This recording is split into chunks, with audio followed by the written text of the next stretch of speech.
They told me not to come. 2 days before the biggest birthday party of the year, my sister Mira's, they said I was banned, that I'd only ruin it, that I was jealous, that I didn't belong. What they didn't know was that I had paid for the entire thing. The venue, booked by me, the floral designer, paid in full, the 3-tiered cake with Mira's name in gold, ordered with my credit card, even the custom-made dress she was supposed to wear, a gift she never knew came from me. And with one click, I could make it all disappear. So, I did. I canceled everything.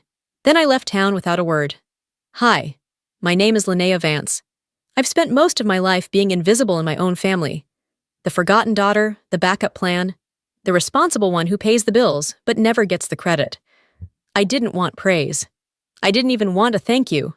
I just wanted to belong. But they made it clear I never would. So I gave them what they wanted, my silence. And then I showed them what happens when the invisible one stops playing along. Growing up, Mira was the sun, and I was the dust. The one who stayed quiet, who cleaned up, who did what needed to be done without being asked. If Mira got a B on her report card, it was framed and hung on the fridge. When I graduated early with honors, my dad said, "Well, you've always been kind of intense, Linnea." No congratulations, no pride, just that, intense. Mira got to be the dreamer, the dancer, the one who dyed her hair purple on a whim and got compliments. When I cut mine short because I couldn't afford shampoo during college, my mom asked if I was going through something. I wasn't. I was just tired. They never saw that part, though. The tired part. The working 2 jobs part. The skipping meals to pay rent part. When Dad lost his job for almost a year, I sent money home every month, quietly, anonymously. I watched my sister flit from internships to travel gigs, always somehow landing on her feet, always being celebrated for trying. Meanwhile, I had a stable job by 22 and helped with the mortgage. But no one ever said thank you, not even once. Over time, I learned how to shrink myself to make space for Mira's shine. I'd sit at family dinners listening to her talk about yoga retreats and candle-making classes, while I tried not to mention my promotion, because someone would accuse me of bragging. If I laughed too loud or wore something bold, someone, usually Dad, would say, "Trying to compete with your sister again?" The worst part? I wasn't. I never wanted to compete. I just wanted to be seen. Being the responsible one in a family that only values charisma is a lonely thing. You end up carrying everyone and still being told you're not doing enough. I thought maybe if I kept doing the right thing, showing up, supporting quietly, sacrificing, they'd finally notice. But they didn't. Not when I helped with bills. Not when I stayed up all night booking Mom's surgery appointments. Not when I canceled vacations to help Mira pay off her credit card debt just this once. No. In their eyes, Mira was still the bright one. I was just there. That's when it clicked. They didn't forget what I did. They never cared in the first place. It was never about what I contributed. It was about what I wasn't. I wasn't bubbly. I wasn't soft. I wasn't Mira. So when Dad called me that day and told me not to come to the party, it wasn't a surprise. It hurt, but it didn't shock me. He said, "Let's not make this about you, Linnea. You always try to make things about you. Mira deserves her moment." Her moment? It was my money paying for her moment. And for once, I didn't shrink. I didn't beg to be invited. I just listened, hung up, and stared at my ceiling in silence. Not crying, not shaking, just done. It started with a phone call from Mom, 3 weeks before Mira's birthday. She sounded stressed. "We just don't know how we're going to pull it off this year," she sighed. "Money's tight, and your dad thinks we should just do a backyard thing. But Mira's turning 24. It should feel special." She didn't ask for help directly. She never did. But that silence, that expectant pause, was her way of asking. And like always, I filled in the gap. "Let me take care of it," I said. "Let me handle the planning." There was hesitation, then relief. "Are you sure?" "I've got it," I said. "It'll be beautiful." And it was. Within 48 hours, I'd secured a stunning downtown venue that overlooked the lake at sunset. I booked a 5-piece band Mira used to rave about. I paid in full for a dessert bar stacked with macarons, tiramisu towers, and the centerpiece, a 3-tiered cake topped with gold-leafed lettering. I even found a designer dress in her favorite champagne color and had it shipped to the house anonymously. I did it all without saying a word.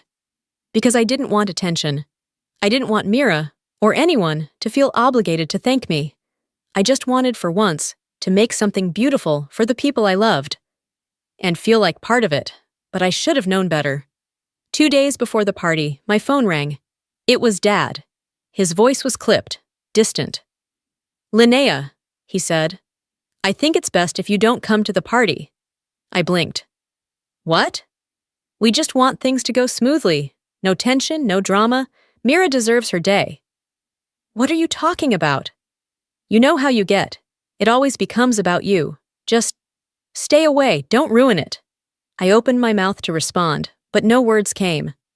My eyes landed on the receipt in front of me, payment confirmation for the venue, the one he'd be walking into, thinking it had just magically appeared. Then he added, almost casually, "It's nothing personal. But you've always been jealous of your sister." That word, jealous. It didn't stab like I thought it would. It felt tired. He'd used it before. They all had. Any time I tried to set a boundary, any time I wanted recognition. Jealous was the label they slapped on my forehead, so they didn't have to look deeper. And now, after I had spent thousands of dollars to make Mira's day unforgettable, they still saw me as nothing but bitter, selfish, dramatic. A loser. I ended the call without another word. Then I sat in silence. For a long time. I wasn't angry. Not in the way I used to be. There were no tears, just a strange, numbing clarity. They didn't want me at the party. Fine. Then they wouldn't have a party. I opened my laptop. I logged into every vendor account. I pulled up the payment confirmations one by one. The venue, the cake, the musicians, the lighting crew, the photographer, all of it. And I started canceling. Some vendors warned me that it was too close to the event for refunds. I told them I understood. I didn't care about the money anymore. What I cared about was the message. And I wasn't finished. I opened the site where I ordered Mira's dress. I messaged the seller. "Please redirect the shipment back to sender. No longer needed." Then I closed my laptop, packed a small overnight bag, and booked a 2-day stay at a quiet lakeside inn 100 miles away. No dramatic goodbye, no note, no guilt. They didn't want me there? Good. Let them see what their party looks like without the invisible daughter who made it all happen. The morning of Mira's birthday dawned bright and cloudless, like the universe was playing along with the illusion. The guests were already posting excited selfies on their way to the venue, hashtags like #MirasBigDay and #GoldenGirl. Meanwhile, I was sitting in a quiet lobby of a lakeside inn, drinking coffee from a chipped white mug, my phone face down on the table. I didn't plan to check it, not that day. At exactly 4:32 p.m., the messages started. First, from my cousin Blake. "Hey, do you know why the venue is closed? There's a crowd outside, no staff anywhere." I sipped my coffee and didn't reply. Another text came in. "The cake never arrived. Mira's freaking out." Then one from my mother. "Linnea, did you do something?" I turned my phone over again, screen down. I had done something, yes. I'd removed myself. I'd taken back my labor, my effort, my silence. All the things they expected without question. And now, the machine wasn't running. The reports kept flooding in. Mira was screaming at vendors on her phone, her heels sinking into the pavement as guests stood awkwardly outside the locked glass doors of a completely empty ballroom. No flowers, no music, no photographer, no cake, nothing. She had no idea. One of the staff finally spoke up, breaking the silence. "Everything was booked under Linnea Vance. She canceled all of it yesterday." According to Blake, that was the moment Mira's scream echoed across the sidewalk. And Dad? He just stood there, stunned, trying to process the truth. The truth that the daughter he'd banned was the one who'd made it all possible. The murmurs started next. "She paid for it. Why would they treat her like that? Are you serious? She wasn't even invited?" Some guests left quietly. Others weren't so discreet. Phones came out. Videos were posted. TikToks, Instagram stories. Hashtags shifted from #GoldenGirl to #PartyFail and #WhenYouBiteTheHand. Someone filmed Mira in her birthday dress, sitting on the venue steps, mascara running down her cheeks, sobbing into her hands. The caption read, "When your sister cancels your party because she was the party." That video went viral overnight. By the time I returned to the city 2 days later, it had hit 1.6 million views. And the comment section, brutal. Entitled much? That's what you get for disrespecting the one who does the work. Legend move, Linnea. Honestly, I'd have done worse. But the real bombshell came when Blake, my loyal tell-it-like-it-is cousin, posted a screenshot of our family group chat. It showed Dad's message, plain as day. "I told Linnea to stay home. She'd just ruin things. Mira deserves better." Blake's caption, "Wild how the one who paid for everything got called a jealous loser." That one caught fire. People weren't just entertained anymore. They were angry. Angry for me. My inbox overflowed. Messages from strangers, older siblings, overlooked daughters, the responsible ones in their own families, saying things like, "You're a hero. This story saved me. I've been Linnea my whole life. Thank you for doing what I was too scared to do." For the first time, I felt something shift. Not revenge, not pride, just peace. A calm sort of validation that no apology could have ever given me. And then, just when the dust had almost settled, my phone rang again. This time, it was my mother. Her voice cracked the second I answered. "We didn't know, Linnea," she whispered. "If we had known, we never would have said those things. We didn't realize it was you." That was the problem. They never realized it was me, because they never bothered to ask. I let my mother talk. She cried. She apologized.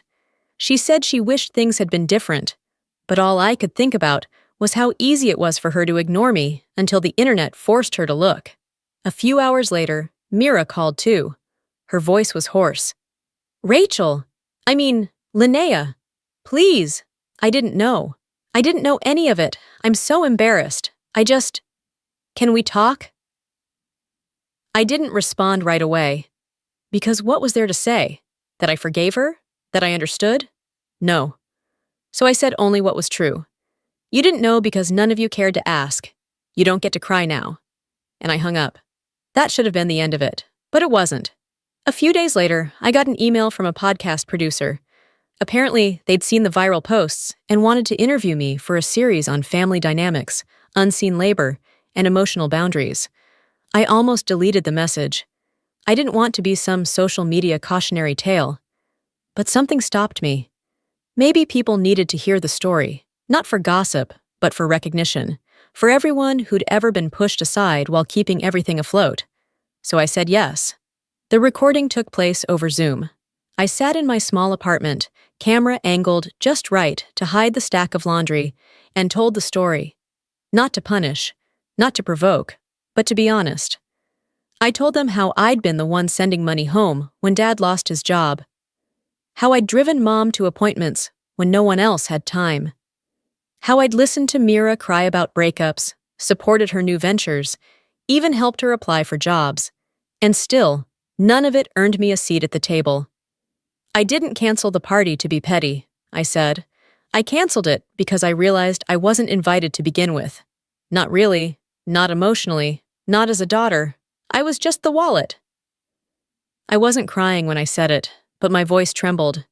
The podcast episode aired the following Monday. By Tuesday afternoon, my inbox had exploded.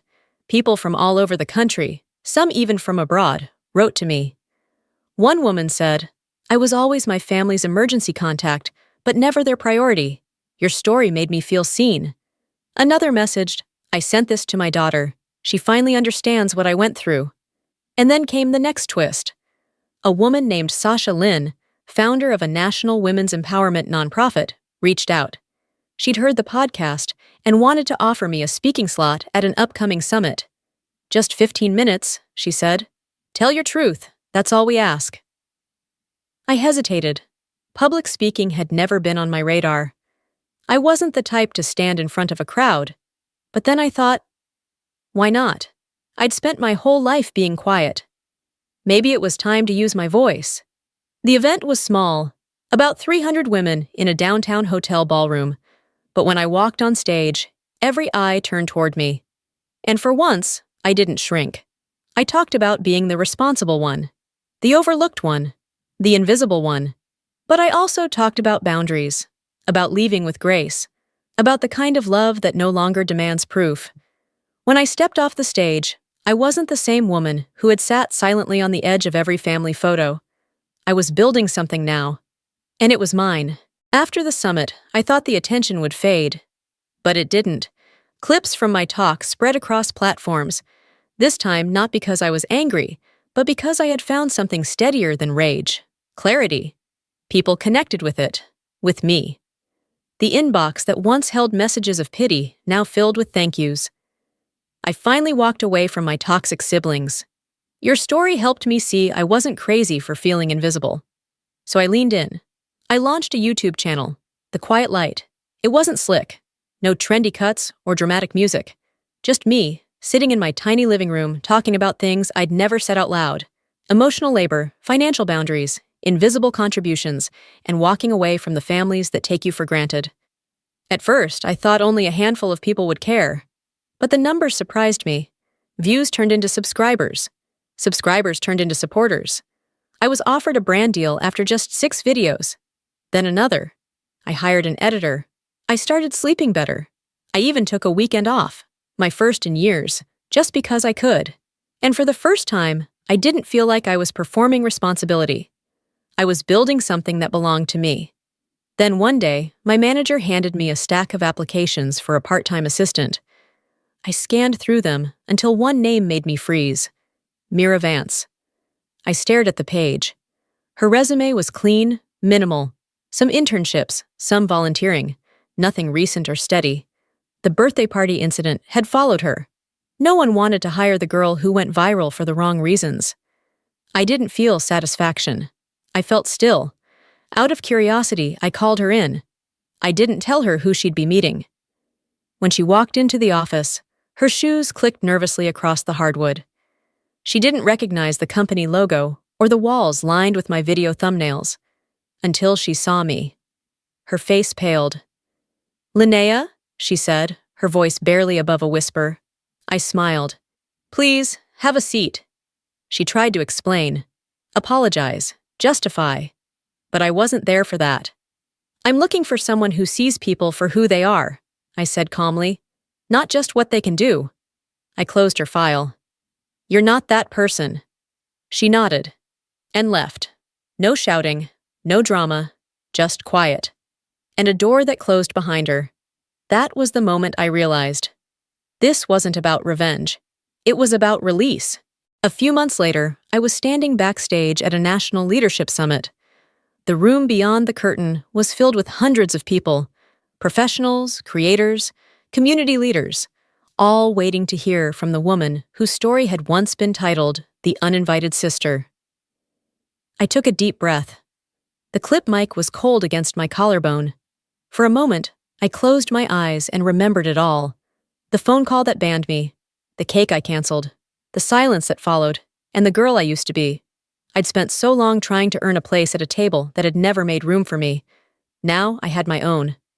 When I stepped on stage, the lights were blinding, but I didn't flinch. I told my story, honestly, completely. I spoke about quiet daughters, about carrying weight no one sees, about leaving, not in anger, but in dignity. And I ended with this. They didn't break me when they pushed me out. They set me free. And once I stopped begging for a seat at their table, I built my own. The room was silent for a beat. Then came the applause. Not the kind people give because they're supposed to, but the kind that carries meaning. That day, I wasn't invisible. I wasn't forgotten. I wasn't a shadow. I was exactly where I was meant to be.